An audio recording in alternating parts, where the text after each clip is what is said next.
हम तो कावर सजेबै बाबा पे हम जल चढ़ेबै सावन में हम कावर सजेबै बाबा पे हम जल चढ़ेबै तारे खातिर जल हम जेबै बाबा धाम तारे खातिर जल हम जेबै बाबा धाम तो खोल ले गे छौरी चिलम के दुकान लेबे खातिर आइबो हम देब घर गे जान तो खोल लगे छौरी चिलम के दुकान लेबे खातिर आइबो हम देब घर गे जान तो खोल लगे छौरी चिलम के दुकान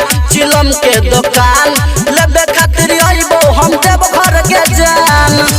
चिलम के दुकान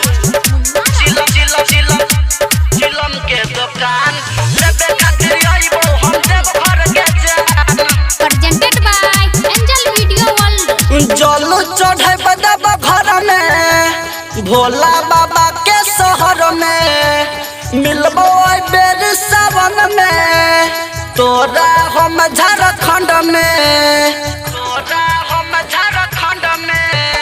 जल चढ़े देब घर में भोला बाबा के शहर में मिलबो बेर सावन में तोरा हम झारखंड में दैचियो छौरी तोरा हम जान दैचियो छौरी तोरा हम जान तो खोल ले गे छौरी चिलम के दुकान लेबे खातिर आइबो हम देब घर गे जान तो खोल ले गे छौरी चिलम के दुकान लेबे खातिर आइबो हम देब घर गे जान तो खोल ले गे छौरी चिलम के दुकान लेबे खातिर आइबो हम देब घर गे जान चिलम के दुकान चिलम के दुकान लेबे खातिर आइबो हम देब घर गे जान presented by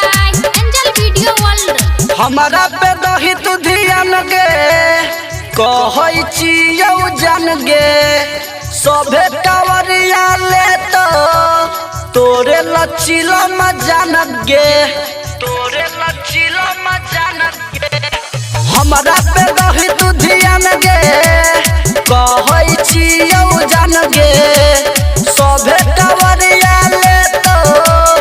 तोरे लचिलम जान गे आजा मनीष चढ़े भान सदानम सबरिया पे दह ध्यान तो खोल ले गे छौरी चिलम के दुकान लेबे खातिर आइबो हम देब घर गे जान तो खोल ले गे छौरी चिलम के दुकान लेबे खातिर आइबो हम देब घर गे जान खोल ले गे छौरी चिलम के दुकान लेबे खातिर आइबो हम देब घर गे जान mixed by Manish Tiger।